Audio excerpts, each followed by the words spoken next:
And hello, everybody, and welcome to this episode of Top 90. We are here, and you are there. My name is Garrett. I'm Rich. How are you? Thanks for joining us. We are going to be talking about the actual, what has become a series in the Stanley Cup Finals between the Edmonton Oilers and the Florida Panthers. Yeah. So, let's get right into it. First three games of the series, it kind of went how Rich and I were predicting it. Um, Yeah.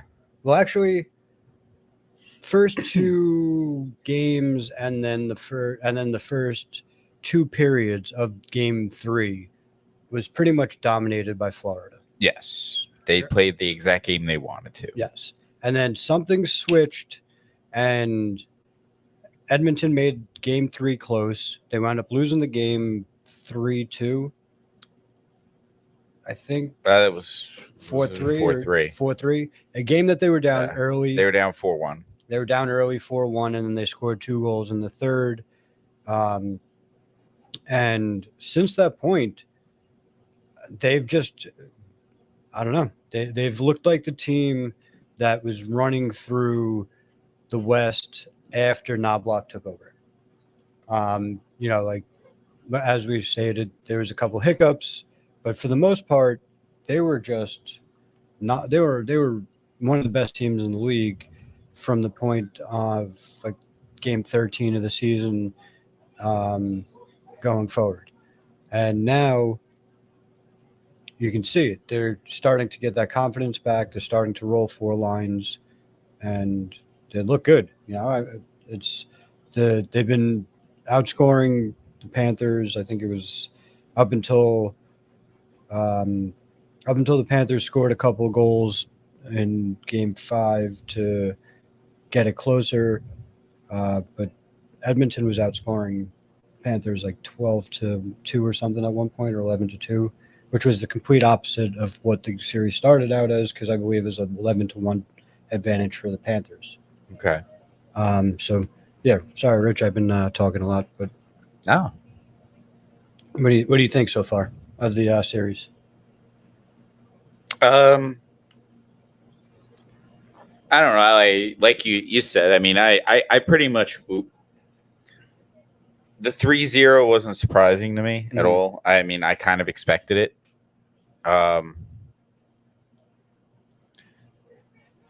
Yeah, I at least expected I expected Edmonton to win game 4 once they were down 3. Yeah. And then I really didn't think they would get past Florida in game 5. But Yeah. And just for the response, when a team gets embarrassed 8-1, generally what you see, and it's happened in the past in this league, you'll see a team, when they get trounced, they generally come back pretty angry, and the coach lights a fire under them. Mm-hmm. They get him. Nobody likes to be embarrassed like that. No. They got absolutely embarrassed. And so what you would expect is for them to come back out, shut them down, or do their best to shut them down, and at least do what they do and come back and win. Not the case. Edmonton, what Edmonton's doing right now to me is not only are they playing very well, just keeping everything super tight. Mm-hmm. They're pretty much playing the same game Florida's playing back, and that might be what Knobloch's been telling them, because it's like probably saying, look, guys, like, look at our roster versus theirs. If we just do what they're doing, or at least play the same amount of defense, our skill is going to prevail in the end. And absolutely. I think it's, maybe McDavid was pressing a little bit.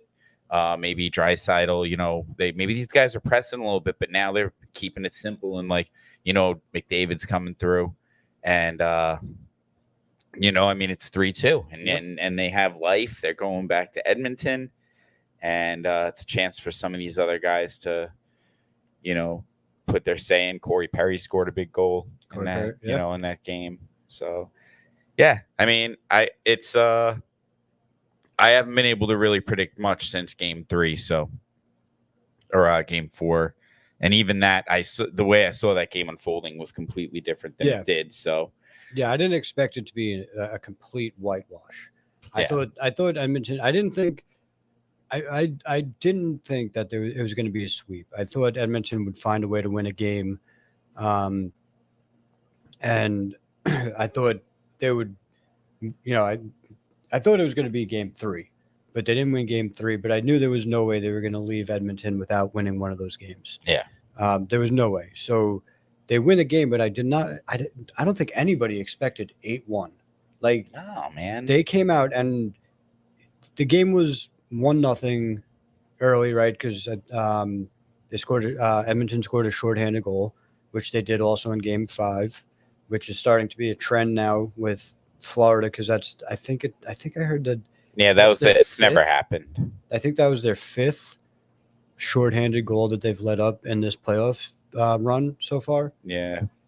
Those 2 goals to open a game, the shorthanded goals to open games in back-to-back games, was like a first time in history. I can believe that for sure. Because how it's often? Not normal. Yeah, was it Connor Brown the second game? Yeah. Janmark first time. So, yeah, I mean, and even though they don't really put their most skilled guys, although Connor Brown was brought in for skill and stuff, but they don't really, not normally the most skilled guys are going to play on the PK, but they are very smart players usually. They usually see the game well. They usually are quick to find the lanes to get into, to block the passing lanes and stuff like that. And Florida is an aggressive team. They like to be aggressive on the forecheck. They like to be aggressive on, so it leaves open areas for penalty killers to find seams that are left because they're over aggressive on a play, or they might hold on to the puck a little bit too long, and it allows a killer to engage and make a forced play that becomes a turnover or whatever. And they're finding ways.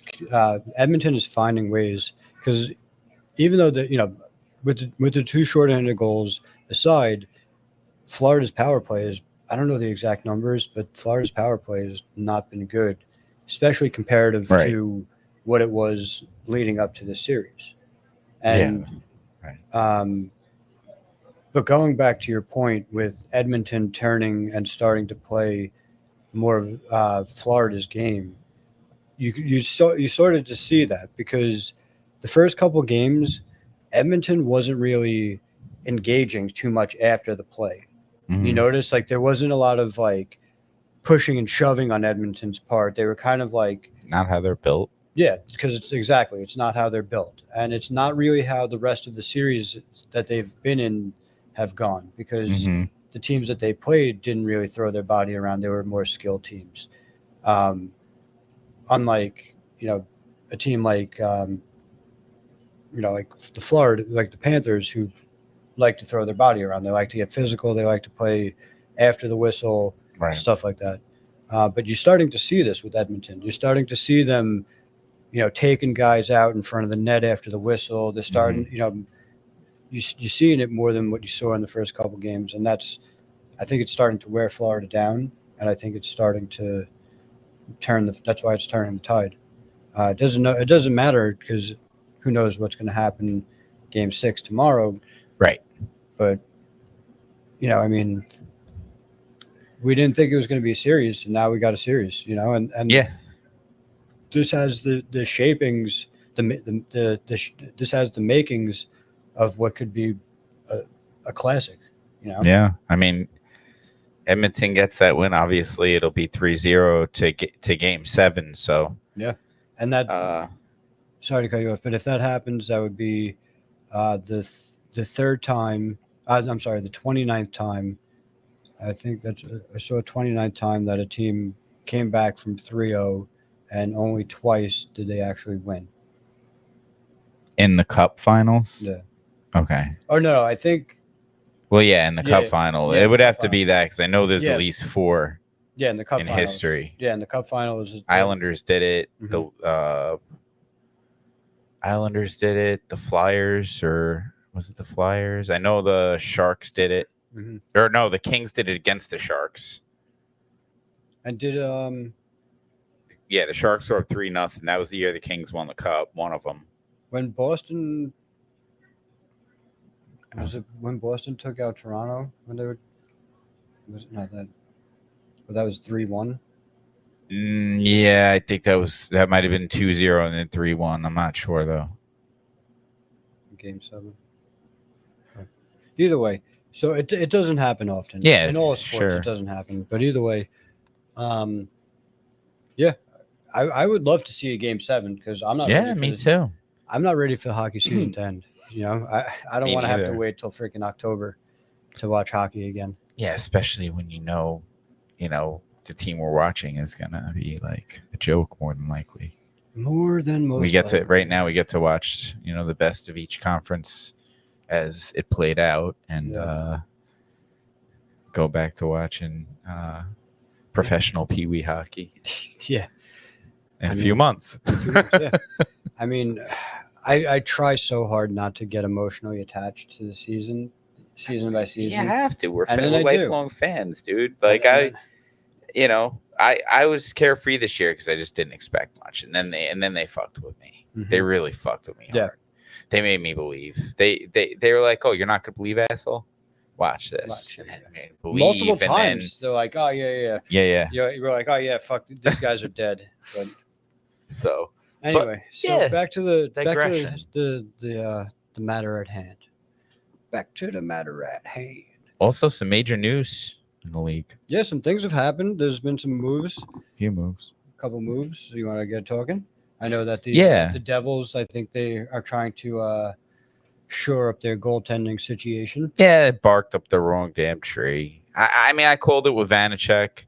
I called it with Samsonov in Toronto, and I'm going to call it right now with this jackass Markstrom jersey because, and I don't know, I guess I'm in a foul mood because I usually don't get on people like this, but Markstrom sucks. I don't want to say he sucks. He doesn't suck, but like for what like he's viewed as, yeah, man, that's like some smoke and mirrors if I've ever seen it because yes, I've seen the guy play out of his mind good. Yes, he has gone through stretches where he has played well. Yes, he has had a few good seasons. However, he's been in a few spots in the playoffs and hasn't really gotten it done, right? Yeah. At all. I mean, not even a little bit. Like, I'm going to break down his numbers because if you break down his numbers, it's crazy how eerily the same they are from this past season. And it maybe just shows like a level of kind of consistency, which the Devils might not have had in a while, which is why they might have brought him in. Okay. So this season, 48 games played, 23 wins, 2 shutouts, 2.78 goals against average, 0.905 save percentage. Over the course of his career, just listen to how crazy eerily these are the same. 485 games, 215 wins, 20 shutouts, 2.73 goals against, and a 909 save percentage. Yeah, I mean, save percentage is pretty solid. I mean, I'm not gonna lie, but he's not a big game goalie. Right. And that's what you've seen, and that's what they need. Especially when you look at how that defense for the Devils played last year. You look at some of these guys, they ship ball out in that deal. Yeah. He was one of their better young defensemen. Yeah. So, and that was a team that had problems playing defense.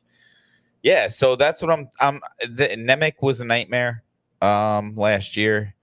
He's one of those guys. He was obviously a really high first round pick. And he's shown some upside in his game, but I don't know. I mean, maybe it's the same with Dobson. He got a little leeway, then he came back and he's had a 70-point year. I don't know with this Nemec, but just this whole defense, it could have been coaching too. You just got to kind of like give them a fresh start and kind of analyze them as the season goes because they're going to be a different looking team from coaching to goaltending to. Yeah. I'm sure Fitzgerald's going to make a few more moves, some 100%. signings, some free. It's going to be interesting. So Markstrom's playoff consists of two times he's made the playoffs: 2019 and 20 with Vancouver, Right. 2021-22 with Calgary. 14 games and 12 games, so 8 wins. So he's got a 13-13 record, 2.90 save percentage, and a 9.11 goal. 2.90 goals against and a 9.11 save percentage. Not bad. So it's not terrible. It's not. It's, I guess, we'll see. We'll see. I mean, I guess you just. I mean, and he was 8-6 that one year with Vancouver. Yeah. It was just a matter of, he didn't win the right games. lost Well, 4 in the round that mattered. Yeah. So, but Well, I mean, yeah, so maybe you cut him break. Maybe I'm just hating, but you know what it is? I've watched the guy. In And that season, I don't know exactly who Vancouver played in that season, but if you look at him going 8-6, so that means they won 2 rounds, right? And then in those 2 rounds, they've won those series 4 games to 1 each one. So they had to have played really well. Some or some sort of breakdown because and then they get swept, or maybe there was a sweep in there because they 6 losses, 4 obviously gets you eliminated, and then 2 other ones. So I'm guessing they got swept. They had to have gotten swept in one of the rounds. Yeah. Well, the last round. Probably against Colorado. Yeah, probably, right? Because that's the year Colorado won the cup. I think so. Was it that fucking long ago? I don't know. Who knows? Whatever. I don't know what happened yesterday. There was what else happened? Somebody got somebody. And that was a good thing.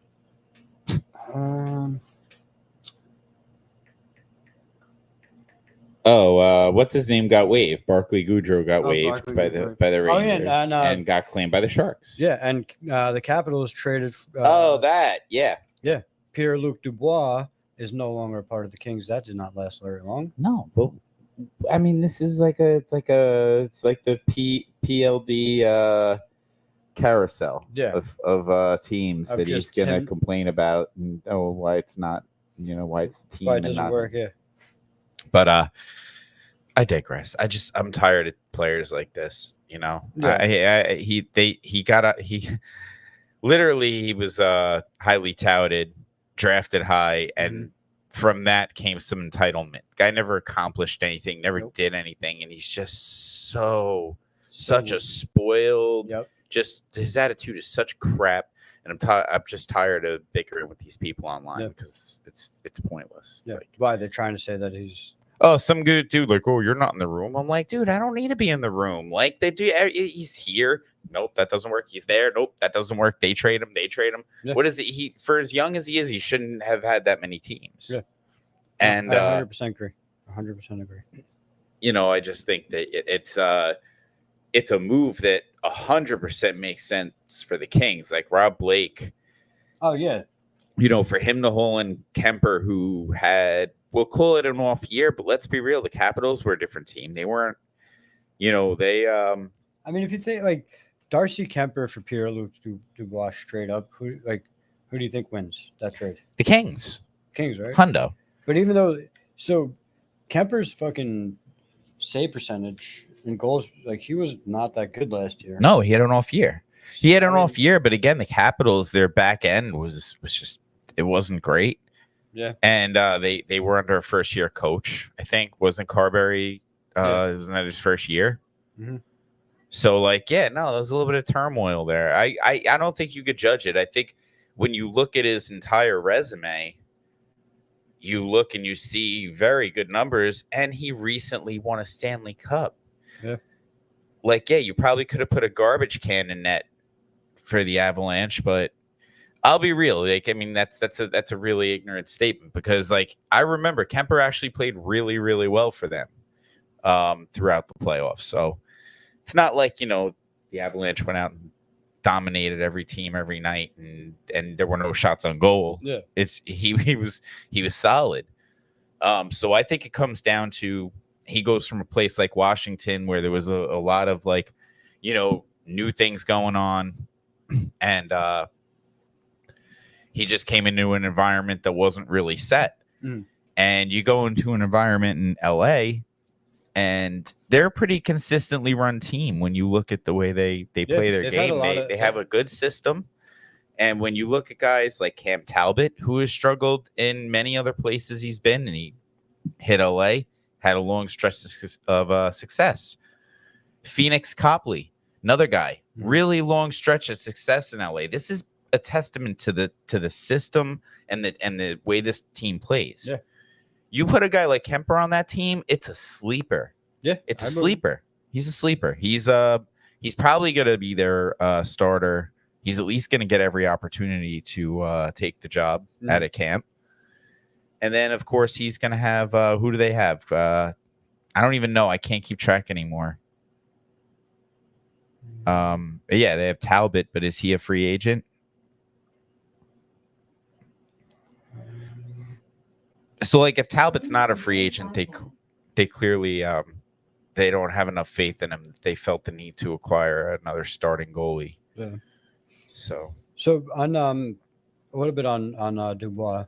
So he was a number 3 overall pick by Columbus. Yes. They made some terrible picks. Yeah, they have. So he's more of he's 342 points in 516 games, which really isn't anything that jumps off the page too spectacularly. It's still right. It's still over half a point per game, which is solid production, right?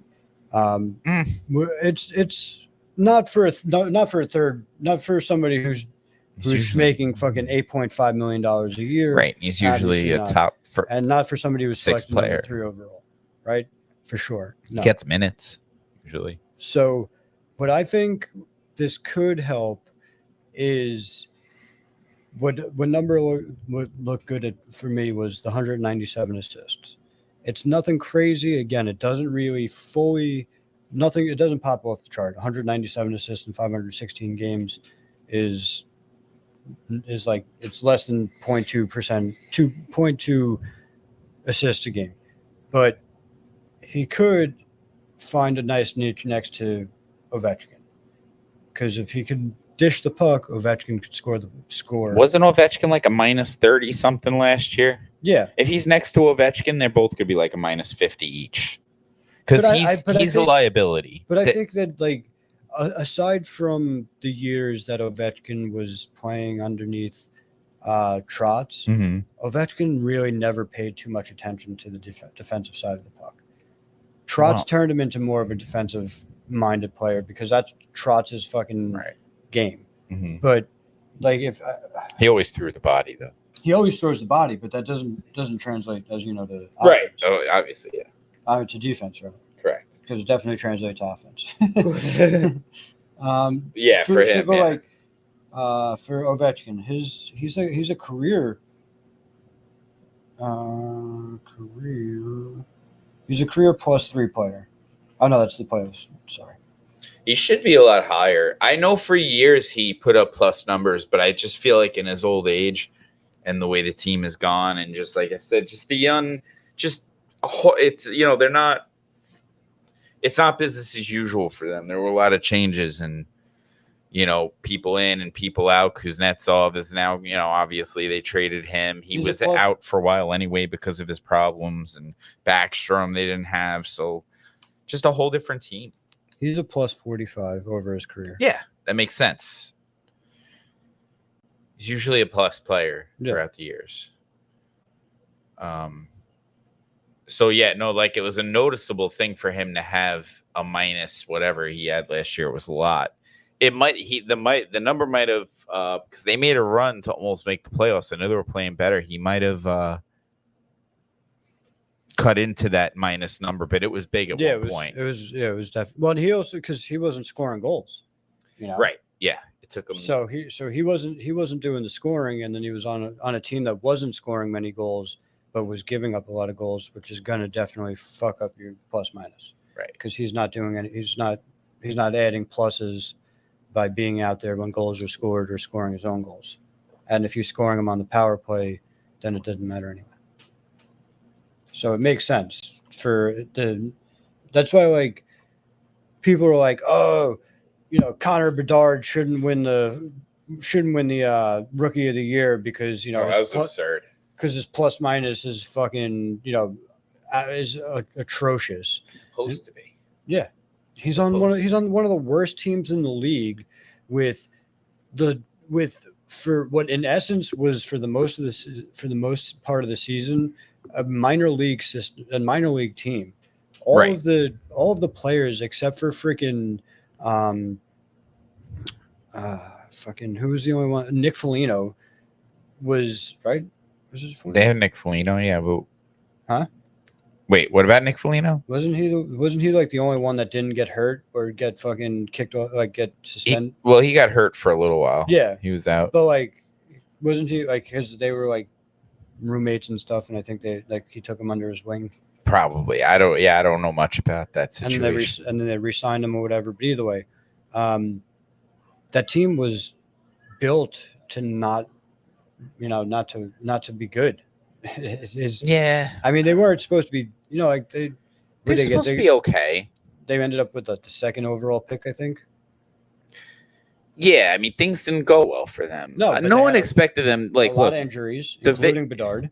The odds in Vegas for them were astronomical preseason. I know because I took them, you took them, we both know. Yeah. So obviously they were supposed to have a bad season, but I think the moves they made, they tried to have a better season than people thought they would have. But Perry ended up doing what he did, whatever that was. Yeah, we think we'll ever figure that out. You think the world will ever know what happened with that? Because he I don't know. It was the biggest story. And then the story disappeared. He disappeared for a little while. And then it was like, oh, and by the way, he's not playing for the Edmonton Oilers. And by the way, he's scoring a huge goal in Game 5 in the Stanley Cup. Yeah. What? I mean, awesome. Nothing like it. But it doesn't seem like he harmed anybody else, because I'm guessing if he was like involved in some sort of like sexual misconduct type thing or like something along, it would have already been out by now because all that shit's leaking. Especially if A, B, and C was leaked about it, but they just were like, oh yeah, we're not going to tell you anything else after that. Yeah, well, there might still be some kind of investigation. You never know. But do you think they would let him play if he was under an investigation? That's true. Yeah, probably not. So I don't know.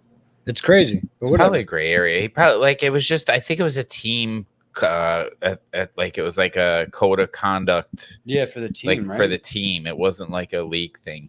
I wonder what it was though. I don't know. I mean, I've heard it was similar to like the Brind'Amour Lindros thing, but because he banged it. Except it was like the kid's mom instead of. Yeah, but I mean, I guess they just did They did a really good job fucking covering that shit up. Yeah, I don't know. I mean, who the fuck knows anymore, right? I mean, it would make all those concussions he took so early in his career show up as karma. Yeah. Otherwise, it's just unfortunate. As I sit here laughing, I've had a few myself, so I can laugh. Thankfully, like I would. I've never been diagnosed with a concussion. I've hit my head playing hockey. I remember one time I was skating. I don't even know if I had. I guess I had to have had the puck, so otherwise it wouldn't make any sense. So I was fucking skating. I'm a lefty, so I'm skating out of my zone, like out of my defensive zone with the puck, right up the fucking boards, with the side of playing roller hockey, right up the side of the boards with the benches. I'm fucking coming up, and this kid comes over and just fucking sandwiches me in between the fucking. Thankfully, there was pads. Just fucking sandwiches me, bam. No fucking. It was just like, and like that was like one of the hardest hits I've ever taken. I didn't throw up or anything, but like I was fucking woozy and I was just like I don't know. Like Yeah. I don't even remember if I played the rest of the game. I was a fucking young and stupid fucking kid, so I probably did play the rest of the game. And there was no coach out there to tell me, "Yo, don't do that." There were no parents there to be like, Yeah. "Yo, don't do Right. that." Exactly. You know, so I was just like, "Yeah, fuck it, I should be all right." You know, but like I don't know. Oh yeah. That was like the worst, probably one of the worst hits I've ever taken. Oh yeah. Unreal. I've had a few myself, and a few were like not even hockey related. Oh yeah. Yeah, it's like I'm like borderline. I'm like partial, like clumsy, and I'm just unlucky too. Like the one time it was like, and I don't want to get off topic because it's a hockey show, but I was cleaning. I was team cleaning a operating room with another one of the guys, and I don't know if you've ever been in an operating room. You see over the operating table is this big there's this big thing with an arm that comes down. It's got lights, it's got cameras, it's got all sorts of things. But you push it up, you swing it on an arm to the side, you can pull it back down.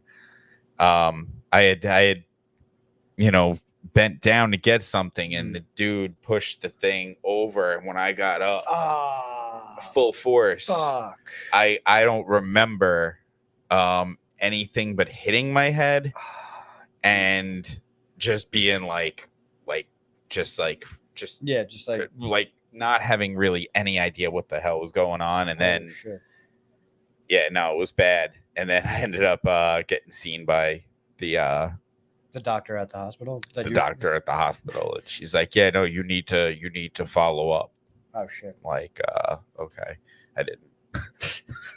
I didn't last long. He's still ironically here, so he survived. No, shortly after that, I ended up getting into it with one of my night supervisors. That's a story for another time. But actually, maybe we will tell that when I don't want to get in trouble. Can't really talk about people, I guess. Yeah, I mean, the one person that's paying attention isn't going to say anything. Yeah, he's sitting right there, and I have enemies, and he's not really paying attention. I do, so I don't want to piss them off. I don't know. I wonder if I guess. I don't know if I have any enemies. I wonder if the one person... You know where my enemies are? Where are they? In Vegas? Utah? Oh, yeah. Fuck those idiots. I'm just kidding. This is Gary Busey, by the way. Yeah. You familiar with this? Oh, God. I know what Gary Busey is. Utah. Give me 2. Utah. Point Break. I don't know if I had to have seen. Oh, great movie. Keanu Reeves, Patrick Swayze. I mean, not great. If you look it up, it's like really low rated, but it's like one of those cult classics. It's just fun. It's good enough to remake. That sucked. Oh, he's there. Oh shit, he's tired. I have too, man. It's been early mornings lately, huh? All the remakes suck. Oh, they're so bad. So bad. I'm. It's not a remake, but the sequel. I'm looking forward to Bad Boys 56 and Beetlejuice. I'm looking forward to those two. You know why I'm looking forward to Bad Boys? Because I really don't want my last memory of Will Smith to be of him being a fucking idiot. Yeah, for sure. I miss him making me laugh. Yeah, me too. I miss him being the good guy. You know? Yeah, he was the good guy. He was a fresh prey. Who didn't love Will Smith? Yeah, right. He had to be as cool as his character, right? Yeah, I mean, I don't know, like Wild Wild West, you know? Yeah, fun to the Miami, Wild going West. To Miami, and Benito and Miami. You remember when so MTV actually had music still on MTV and Beauty and Vanna and this, but no, for real. But you remember when MTV really had music on there? I do. And they had that show on there. It was like, how much did it cost to make that music video? Okay. And they had. I don't think I remember that. It was a good show. It was cool. It was like around the same time when they started putting out the what the fuck was that show where they went Cribs, MTV Cribs, which I love that fucking show too. Yeah, it's a good show. So anyway, smart. Where the fuck was I going? Oh yeah. So the show. Yeah, sure. The show that they would. So basically, what they would do is they would play the video, and then they would break down like each each aspect of like frame by frame, and like, this shirt cost $15, and this, the CGI for this part cost X amount of money, and then the dance for this cost X amount of money, and this car cost, to rent, blah blah blah, and then they would give you a total and be like, oh, the most expensive ones, and it was like whatever ones were the most expensive.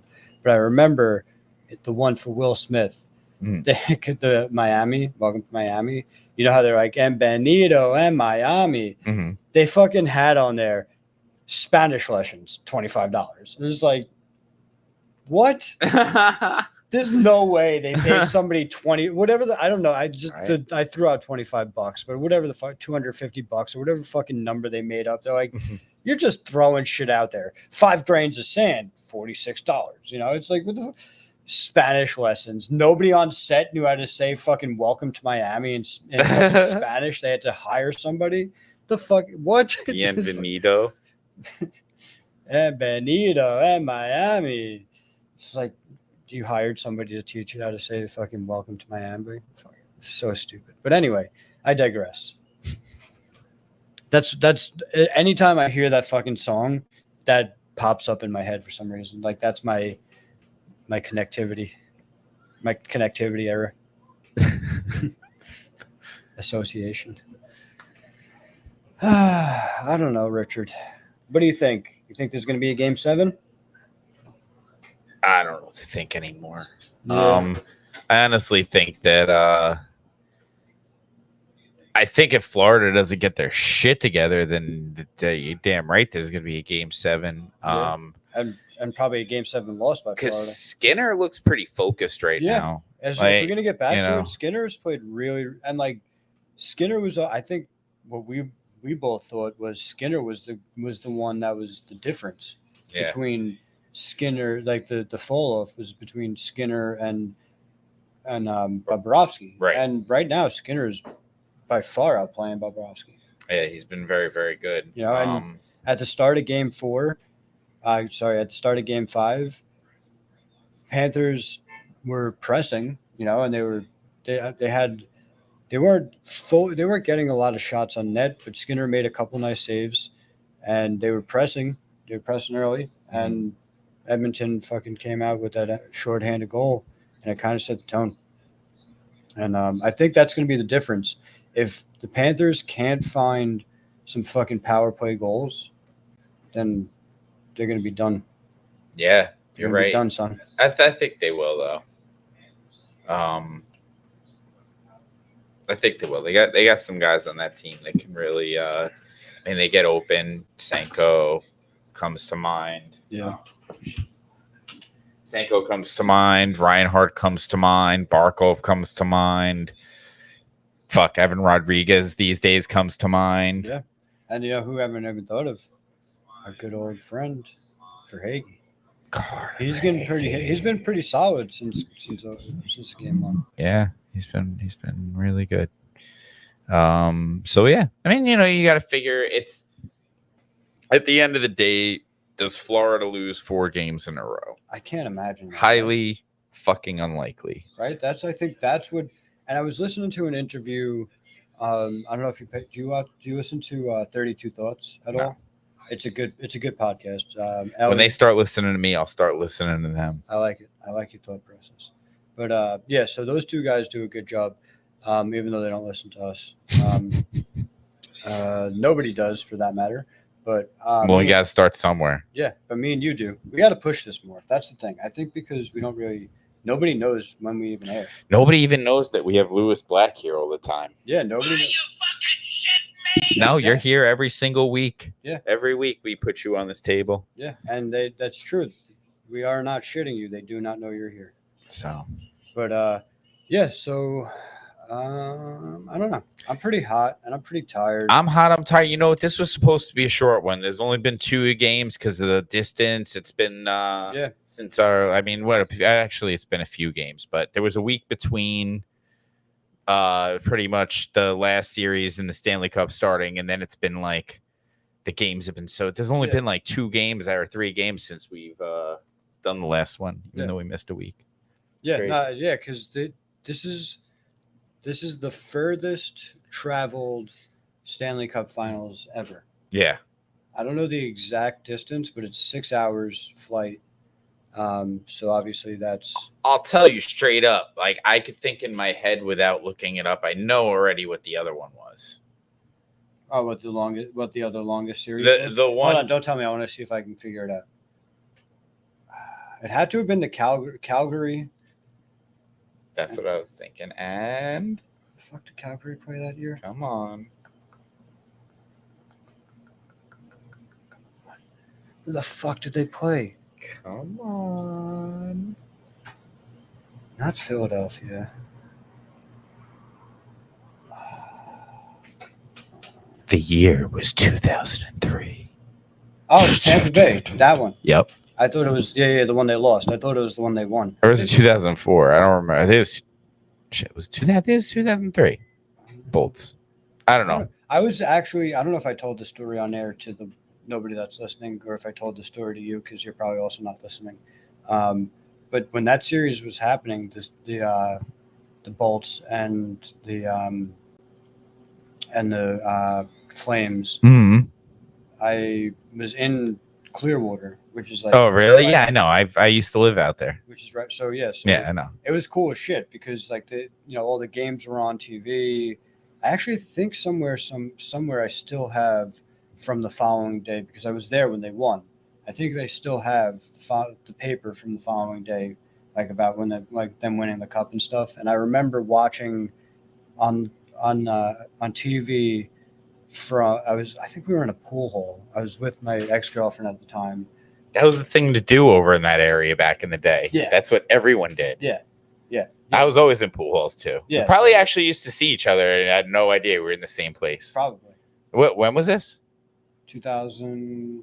It was because I remember that year because we went for her prom instead of like going and doing like. Oh yeah, you said that. Right. Yeah. So we went for her prom. So it was June, like around this time, and it was because I remember that. That was long gone. But also back then, you remember the playoffs started a lot earlier, Yes. right? So the playoffs started earlier. They started getting pushed a little bit more. But then every series that year every round that year had a series go to 7 games. So it pushed it because even that series went to 7, right? Even that. Yeah. Oh yeah, that went 7. That Right. was a thriller. Yeah, It came so- down. I think it was 2 goals by the Oh, same fuck. person. Oh, It who was Carciello? Ruslan Fedotenko. Ruslan Fedotenko, yes, because he became an Islander after Yes. that. It did nothing. And but, did nothing, yeah, because we were like, oh, we got the Stanley Cup fucking hero or whatever, Right. yeah. So anyway, so so that's why we were able to be down there for that because that Stanley Cup series it got extended because That's cool. there was 7 games in every round, so each one got pushed to the max. But yeah, it was cool. It was a cool experience to be down there. Yo, that fucking announcer, he goes nuts. Oh, but it was Rick Peckham and Bobby the Chief Taylor. These Yeah. fucks. Yeah. Oh, and the radio guy Michigan. Michigan, that guy. That's the crazy guy. Yeah. When he fucking his goal announcer, his fucking. He's like our guy. He's almost like Chris King. They're very similar the way they Yeah. scream their goal calls. It's so annoying. Yeah. I don't like it. So, all right. I think we reached our max. Yeah, let's get the hell out of here. Yeah, We let's talked fucking- about it. I've gained about 5 pounds in my shirt since Mr. Black, you have anything to say for everybody? Go fuck yourself. that's what I was thinking, Mr. Black. Yeah, you got that right. So I was All right. thinking, Well, Jackson, thanks for watching. Jackson, thank you. Thanks Thank for you. joining us, everybody. Jackson, thank you for making our Make-A-Wish dreams come true. And Jackson's checking his invisible watch. That's when we know it's time to really go. Yep. All right. he's doing this, but it really means wrap it up. Yeah. All You right, wrap it up. Got to paint the picture, people. All right. We are, if anything, we are good at painting pictures. All right. Rich, I love you. Thank you for joining Love you us. And We're out. We're out. Peace out, Cub Scouts. Oh, make sure you aim top 90, whatever you're doing. Do that. Don't hit the crossbar. Don't hit the crossbar. Over and out. Bitches.